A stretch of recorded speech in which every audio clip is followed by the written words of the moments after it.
میں نے قرآن کریم کی ایک آیت مبارکہ پڑھی ہے. بہت زیادہ دیر انشاءاللہ یہ پروگرام چلنا بھی نہیں ہے، اسی کے مطابق گفتگو ہوگی.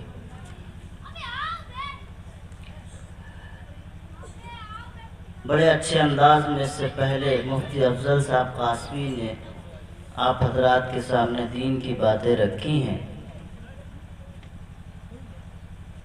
قرآن کریم کی یہ آیت مبارکہ، جس آیت مبارکہ کو آپ قرآن کریم کی نمازوں میں بہت سنتے ہوں گے، جنہیں یاد ہوگا وہ پڑھتے بھی ہوں گے. کبھی اس آیت پر آپ نے غور نہیں کیا. انسان کی نجات اور انسان کی اصل حقیقت اور انسان کو دنیا میں آنے کا مقصد اور آخرت کی طرف یہ آیت مبارکہ لب لباب ہے. الہاکم التکاثر، تکاثر ہے کیا؟ قرآن کہتا ہے الہاکم التکاثر، کثرت، خواہشات، ایک دوسرے سے بڑھنے کا، دل کے اندر داعیہ ہونا، صفت کا پیدا ہونا، ایک دوسرے سے باسی لے جانا، ایک دوسرے سے بڑھ کر کے اپنے آپ کا نام شامل کرنا. تکاثر کا مطلب ہے کہ اپنے سے زیادہ، اپنی حیثیت سے زیادہ مال کا اکٹھا کرنا، جس میں حلال اور حرام کی کوئی تمیز نہ ہو. بلکہ یوں کہوں کہ اگر اس آیت کا مطلب اور خلاصہ یہ سمجھا جائے تو یہ سمجھ میں آتا ہے خواہشات کا پورا ٹھاٹے مارتا ہوا سمندر انسان کے جسم کے اندر ہوتا ہے، اس کے دل و دماغ کے اندر ہوتا ہے. حتیٰ زرتم المقابر، دل کے اندر یہ خیال ہوتا ہے کہ میں 5 منزل کی بلڈنگ بناؤں گا، نیچے سے لے کر کے اوپر تک ہر بلڈنگ کو پتھروں سے سجاؤں گا، نیچے سے لے کر کے اوپر تک ہر بلڈنگ سسٹم بناؤں گا. ابھی مجھے ایک تنبور میں سفر جانا ہوا تو میرے ساتھ کے مسافرین کہنے لگے کہ مفتی صاحب یہ مکان دیکھیے، اس مکان کی خصوصیت یہ ہے کہ یہ مکان اس انداز پہ بنایا جا رہا ہے کہ آپ 4 ویلر کی گاڑی 5 منزل تک لے جانا چاہیں تو آرام سے لے جانا چاہیں تو لے جا سکتے ہیں. اس کا نام ہے تکاثر. جب انسان فرعون کی طرح، جب انسان ایک غیر مومن کی طرح تمام آشائش اور تمام عیش و عشرت کے سامان اختیار کرے، جب انسان ہر طرح کا سکون اور اطمینان اس دنیا میں ڈھونڈے، اپنے فرش راہ سے لے کر کے اپنے فراش تک، اپنے مکان کی چھتوں سے لے کر کے مکان کی زمینوں تک، جب انسان کے دل کے اندر خواہشات کا یہ انبار آتا رہتا ہے، اس کی خواہشیں دفن نہیں ہوتی، اس کی خواہشیں مرتی نہیں ہیں، بلکہ یہ خواہشیں اتنی دور تک لے جاتی ہیں کہ بندے کا رشتہ اللہ سے ٹوٹ جاتا ہے. الہاکم التکاثر، دیکھتے دیکھتے ہوا کیا؟ ابھی تو نوجوان تھا، ابھی تو اس کے بازوؤں میں قوت تھی، یہ انسان بڑا ٹیلنٹ تھا، اس کے اندر بڑی صلاحیت تھی، بڑی مہارت تھی، تجارت میں بڑا ماہر تھا، زبان کا بڑا سچا تھا، زبان کا بڑا نرم تھا، ہر کوئی جنازے میں کہتا ہوا دکھتا ہے، لیکن اس کی خواہش پوری نہ ہوئی اور اس سے پہلے رب کائنات نے فیصلہ کر دیا، آؤ تمہاری خواہشوں کا میں نے کوئی ٹھیکہ نہیں لیا تھا، تمہاری خواہشات کی تکمیل کے لیے میں نے کوئی وعدہ نہیں کیا تھا، تمہاری خواہشات پوری کرنے کے لیے جو تم نے لسٹیں بنا رکھی ہے اس کی کوئی گارنٹی نہیں لی تھی. آؤ اسی سفید جنازے میں تمہاری بلڈنگ چاہے 10 منزلہ ہو اور تم نے اس بلڈنگ کے اندر چاہے جتنے قیمتی پتھر لگا لیے ہو، تم نے اس بلڈنگ کے اندر چاہے جتنے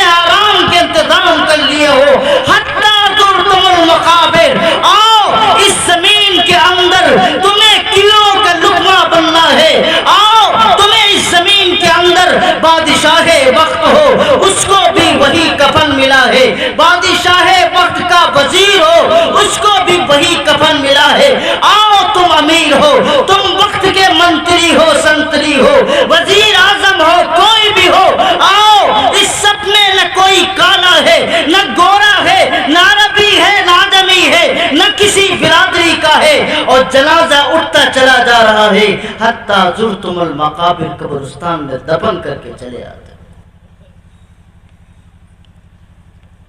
اٹھانے والے جنازے اٹھاتے ہیں، رونے والے روتے ہیں، 3 دن 10 دن 40 دن 50 دن 1 مہینے تک غم رہتا ہے، پھر غم بھی کافور ہو جاتا ہے، نہ باپ بیٹے کا نہ بیٹا باپ کا۔ ہم کہتے ہیں نا قیامت کے دن اللہ کہتا ہے اس دن کوئی آدمی کسی کو پہچانے گا نہیں۔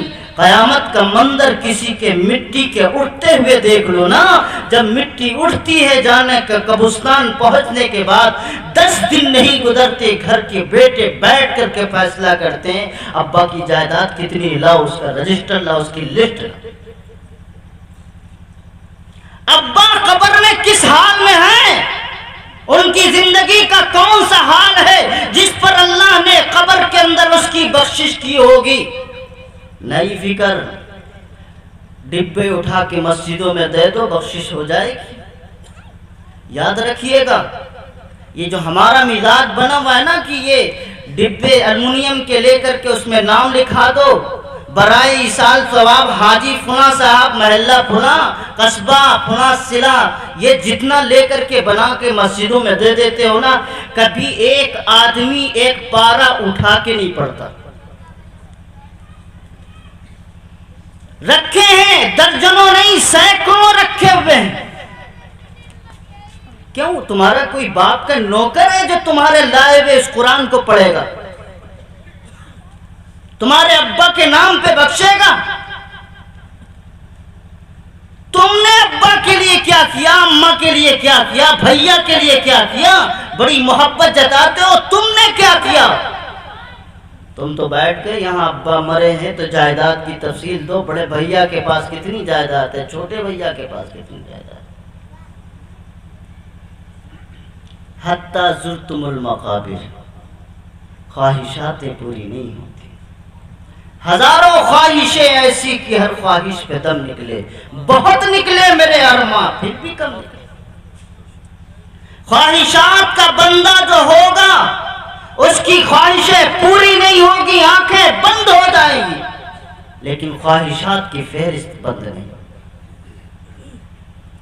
میرے بھائی سوچو ذرا، جس قبرستان میں جاتے ہو، جس قبرستان میں جاتے ہو جنازے لے کر کے جاتے ہو، جس قبرستان میں اتر کر کے تم دنیا بھر کی باتیں کرتے ہو، دنیا کے حسابات جڑاتے ہو، دنیا کی رشتہ داریاں بتاتے ہو، تمہیں ذرہ برابر بھی خوف نہیں آتا اس تنہائی کے گھر میں تمہیں بھی آنا؟ تمہیں احساس تک نہیں ہوتا؟ یہ تو خدا کا شکر مناؤ، اللہ نے تمہارا نظام ایسا بنایا ہے، شریعت کا نظام ایسا بنایا ہے کہ تم اس قبر میں دفن کیے جا رہے ہو، ورنہ دنیا تو یوں بھی کرتی ہے کہ اپنے مردوں کو جلا کے راکھ کر دیتی، اس کا نام و نشان تک نہیں باقی بچتا۔ دنیا کے مذہب اور بھی ہیں جو اپنے مردوں کو پرندوں کے حوالے کر دیتے، جس سے وہ آدم خور پرندے اتر کر کے اس جسم کے ایک ایک حصے کو کاٹ کاٹ کر کے چند منٹوں میں صفایا کر دیتے ہیں، ہڈیوں کا کنکال بچتا ہے اور اس کو الگ کنارے کر دیتے ہیں۔ خدا کا شکر مناؤ، تم پیدا تو تم ننگے ہو کر کے آئے تھے، اور جب خدا کے سامنے جا رہے ہو تو تمہیں بہترین سا وضو کرایا جاتا ہے، غسل کرایا جاتا ہے۔ تم نے کبھی زندگی میں نمازیں نہ پڑھی ہو، گھر نہ گئے ہو خدا کے، لیکن تیری پیشانی پر کافور لگایا جاتا ہے، تیرے ہاتھوں میں کافور لگایا جاتا ہے، تیرے گھٹنوں میں کافور لگایا جاتا ہے، تیرے ناک پر کافور لگایا جاتا ہے، یہ بتانے کے لیے یہ مسلمان تھا۔ خدا کا حکم ہے کہ لگاؤ کافور اس کے چہروں پر، لگاؤ اس کے آنکھوں پر، لگاؤ اس کے سجدگاہوں پر، لگاؤ اس کے رکوع کی جگہ پر، لگاؤ اس کے سجدے کی جگہ پر۔ اللہ کا حکم ہے، شریعت کا حکم ہے، یہ لگایا جاتا ہے، اور تو نے ایک بار بھی اللہ کے گھر کی طرف دربار میں حاضری نہیں دی، لیکن لگایا تو تیرے ساتھ ایسے ہی کیا جاتا ہے۔ جنازہ تو تیرے ساتھ اسی طرح اٹھتا ہے جس طرح اور لوگوں کا اٹھتا ہے، جس طرح حاجی کا اٹھتا ہے، نمازی کا اٹھتا ہے، اسی طرح بے نمازی کا اٹھتا ہے، اسی طرح شرابی کا اٹھتا ہے، اسی طرح زانی کا اٹھتا ہے۔ جنازہ تو سب کے اٹھتے ہیں، طریقہ سب کا ایک ہی ہے۔ ایسا تو نہیں کہ کوئی بے نمازی ہو اور اس کے چہرے پر کافور نہ لگایا جاتا ہو، کوئی بے نمازی ہو اور اس کے ہاتھوں میں کافور نہ لگایا جاتا ہو، اس کے گھٹنوں میں اعضائے سجدہ پر نہ لگایا جاتا ہو۔ کس لیے؟ یہ کافور اس لیے نہیں کہ تیرا جسم برباد نہیں ہوگا۔ یاد رکھ، اللہ کی ذات وہ ہے جس مٹی پر تو چلتا ہے۔ اس مٹی میں خاصیت یہ رکھی ہے، صرف 3 نہیں 15 سال کے اندر تیرے جسم کی ہڈیاں تک تباہ کر دیتا۔ 15 سال کے اندر کوئی لاش کا حصہ نہیں باقی بچتا، سوائے ایک ہڈی کے جو انسان کے کمر کے نیچے جو گول دائرے میں کھڑی کی طرح ہوتی ہے، اس ہڈی کے ساری ہڈیاں ختم ہو جاتی۔ لیکن میں جو بتانا چاہتا ہوں وہ یہ بتانا چاہتا ہوں، تو نمازی ہو تو بھی، بے نمازی ہو تو بھی، ہر طریقے سے ایک ہی کام ہے۔ جب جنازہ اٹھے گا تو اعضائے سجدہ پر کافور لگایا جائے گا۔ کیوں؟ اس لیے کہ تجھے بھی اللہ کے حکم کے مطابق کام کرایا جا رہا ہے۔ تو نے نمازیں نہیں پڑھی، اس کا تجھے حساب اللہ کے سامنے دے گا۔ پتہ ہے آپ کو، جب بچہ پیدا ہوتا ہے، ہمارے مذہب میں جب بچہ پیدا ہوتا ہے تو دنیا کچھ بھی کراتی ہو، ہمارے مذہب میں حکم ہوتا ہے ایک کان میں اذان کہو، دوسرے کان میں اقامت کہو۔ نہیں کہا جاتا بچہ پیدا ہو اس سے پہلے دنیا کی کوئی آواز آئے تو اس کے کان میں اللہ کی آواز آئے، اس کے کان میں اللہ کے بڑے ہونے کی بات آئے، اس کے کان میں محمد رسول اللہ کی رسالت کی گفتگو آئے، اس کے کان میں یہ بات کی اعلان ہو، حی علی الصلاۃ، نماز کی طرف آؤ۔ جس کے کان میں پہلی بار یہی کلمات بتائے جاتے ہیں، حی علی الفلاح، کامیابی کی طرف آؤ۔ دنیا کہتی نہیں، اس راستے سے نہیں، اس راستے سے کامیابی آئے گی۔ اللہ تعالیٰ جب تجھے ماں کے پیٹ سے پیدا کرتا ہے، پہلے دن تجھے بتا دیتا ہے کامیابی کا راستہ یہ۔ پھر کیا ہوتا ہے؟ دوسرے کان میں اقامت ہوتی ہے۔ الہی فلسفہ کیا ہے؟ فلسفہ کیا ہے؟ ابھی تو بچہ ہے، اسے سمجھ میں بھی نہیں آتا، اسے صحیح سننا بھی نہیں آتا، سمجھنا بھی نہیں آتا، بولنا بھی نہیں آتا، بتانا بھی نہیں آتا۔ وہ روتا ہے تو، ہنستا ہے تو، سارے معاملات اور کیفیات تو ماں بھی نہیں سمجھ پاتی بچہ کس وقت کیا چاہتا ہے، کیا کہنا چاہتا ہے۔ روتا ہے، روتا ہی رہتا ہے، کبھی ہنستا پھر روتا ہے، کبھی ہنستا پھر روتا، کوئی گفتگو نہیں سمجھتا، کوئی حالت نہیں سمجھتا آخر ہے کیا جو اذان بھی کہی جاتی ہے، اقامت بھی کہی جاتی ہے۔ آج تک اس فلسفے پہ کبھی نگاہ ڈالی ہے؟ میرے پیغمبر حضرت محمد رسول اللہ جب پیدا ہوئے، دنیا روتی ہے، نہیں روتا تو رلایا جاتا ہے، مارا جاتا ہے، اس کی کمر پر ڈاکٹر نرس تھپتھپاتے ہیں، مارتے ہیں کہ بچہ روئے، روتا ہے بچہ۔ یہ زندگی کا پہلا مرحلہ ہے۔ 2 کام، ایک نمبر پر اذان اقامت اور دوسرے نمبر پر بچہ آئے گا تو اسے مارا بھی جائے گا۔ رو، اگر روتا نہیں تو نرسیں بھی مارتی، ڈاکٹر پریشان، بچہ رویا کیوں نہیں؟ پتہ چلا کہ رونا بھی اللہ کی کم نعمت نہیں ہے، رونا بھی خدا کی کم نعمت نہیں ہے، بہت بڑی نعمت ہے۔ اگر یہ رونا بچپن سے لے کے